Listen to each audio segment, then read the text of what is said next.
Oh gosh, well, I mean, like I said, the Mermaid is the one that really made me. I loved animation growing up, but I never thought about being an animator until I saw that film. It was so special and so different, and the vibe was different than anything I'd seen Disney do before. It was a real landmark, I think, even for this studio. Somewhere like as a teenager, young adult, I connected with Beauty and the Beast, and that was the film that I played over and over and over again. Just the artistry of like Lady and the Tramp, Bambi, all of that stuff. I think as artists, when you see something like that on screen and you're like, my gosh, like what they can do, like how they can evoke emotion in us through the artistry. It was really inspiring. Jungle Book was the other sort of big one for me. Again, that goes to animals. I love animal animation.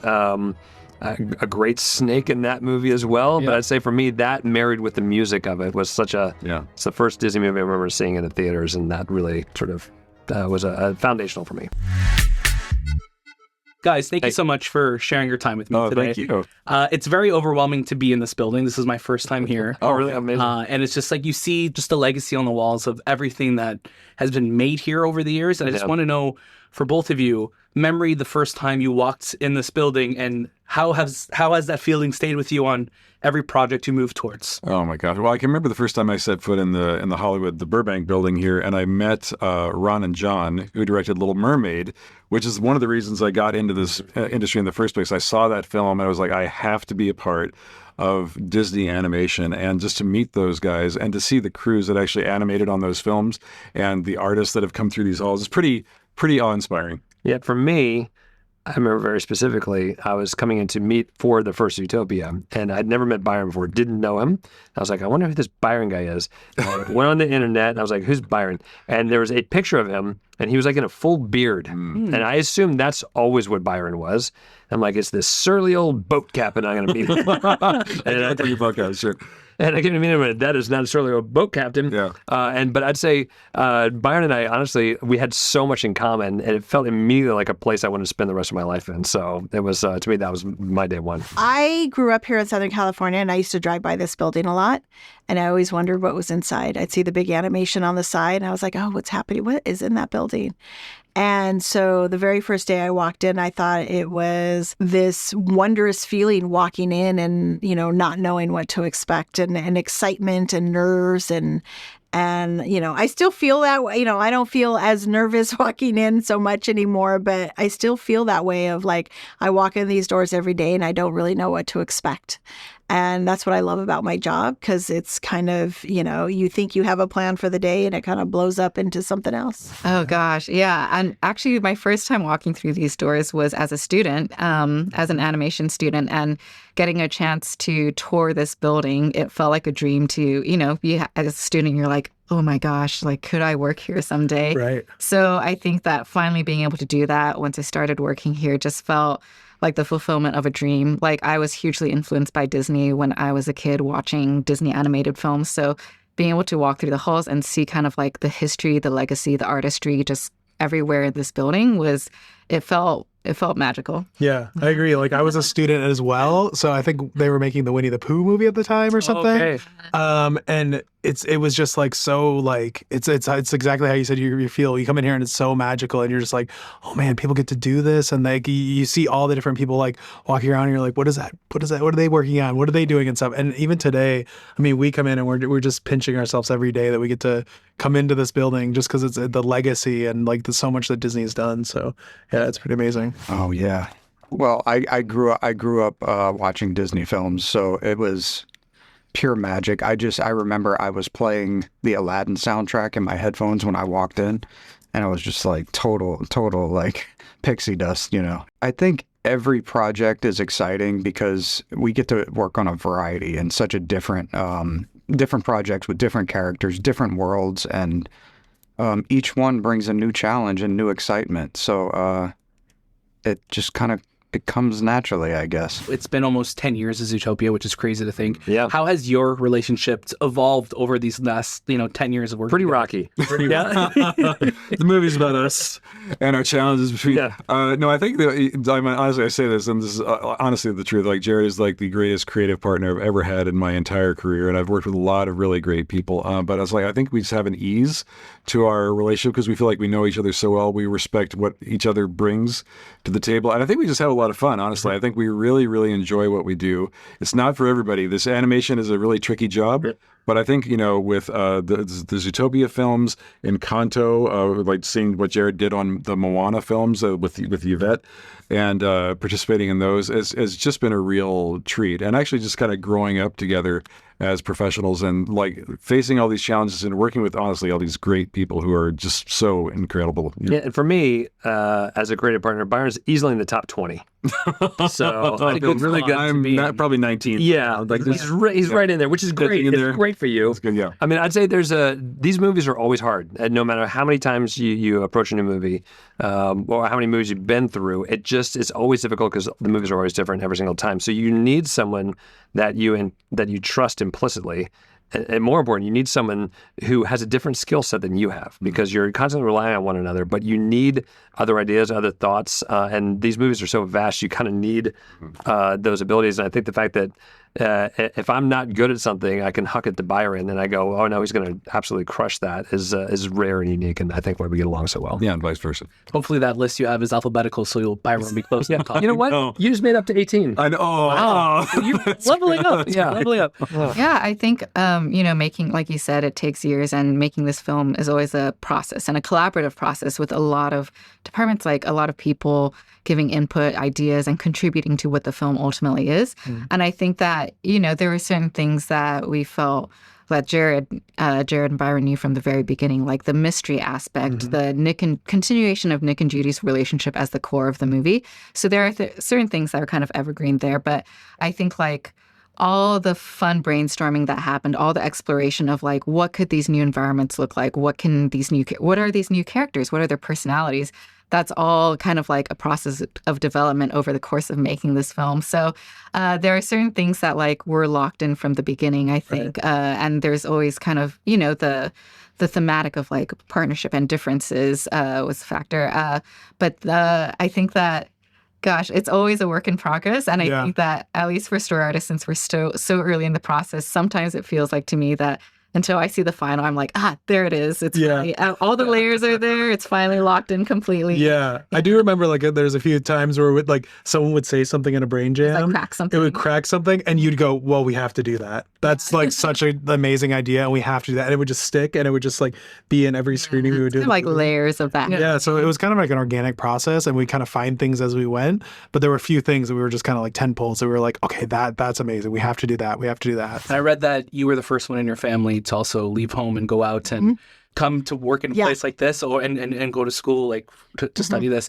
So how much do you relate to Judy, from that first film, leaving her huge family to go off and kind of follow her dreams that way? Yeah, I really connected with Judy. I didn't actually work on the first film but so when I saw it, I was like, oh my gosh, this movie is amazing. And I really connected to Judy because it's about leaving home, but still having that tie to your family and knowing that your family and that relationship is important. I'm still very close to my family. I did grow up here in Southern California, but I went to college away. And so moving out of the house at such a young age, I was like, what am I doing? But I had that core base of my family, I think. And I saw that in Judy. Obviously, she left home to kind of pursue something and to accomplish her dream, but still having that tight connection to her family. It's something that I really connect with. With the first film, there was an intentional choice not to have reptiles in it. Yeah. Where have they been?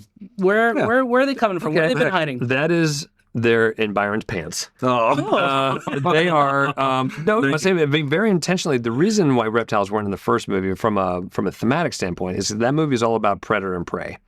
In the reptile world, they're kind of both, and so that very strong line that we needed to create didn't exist. So reptiles couldn't be in that first film for that reason. The mystery of this movie is that question. And I think that was one of the real fun challenges, was to say they were not in the first film. Why? And for the answer to not feel arbitrary, or you'd then watch the first movie and go, well, none of this makes sense because there's these reptiles somewhere and what's going on with that. So I think we spent a lot of time, honestly, making sure that if we're going to bring them in, that there's a very good reason you didn't see them in the first movie, and also explain, okay, well, even like around the corners, why did you not see something? So I think, to me, that's the real delicious part of the story. And it doesn't just take place in modern times. This movie actually steps back in time to show you a little bit of how Zootopia came to be. And when you think about how how an actor's voice informs the animation of a character, I think of those early, I guess, tests of like Robin Williams using his comedy to like animate the genie. Yeah. How much did Jason and Jen and like Key like play into how you wanted to animate their characters? Oh, so much. I mean, we're so lucky because we get to see and sit in on the voice recordings as they're doing their all the voices and everything, and we take so much from what they bring, and they're pros. They act out the scenes as they're doing it, and they get into it just as much as we do. And we take so much of that, and they're so different in the way they what they bring to the character, and we definitely try to capture their expressions and their mannerisms and all the stuff that they do in the booth. We try to put that in there as much as possible. Yeah, it's funny. When we were doing some of the different activations today, and I chose, I'm like, you know what, I'm going to choose Nick's ADR. I'm going to do it. I'm going to be Bateman for this, and how fast he talks and how perfectly just matches how he acts. It's not an easy thing to pull off when you're trying to match, the energy of a voice to an animation like that. Oh, right? definitely. Yeah. And I mean, we definitely, we exaggerate it a little bit more. We try to just push it a little bit further. But like I said, Nick is so Jason Bateman and Hobbs is so Jennifer Goodwin. And I don't know, it's kind of easy because they're so professional and they bring so much character to the vocal performance, and it just gives us so much to work with. I can't not talk about Encanto with you.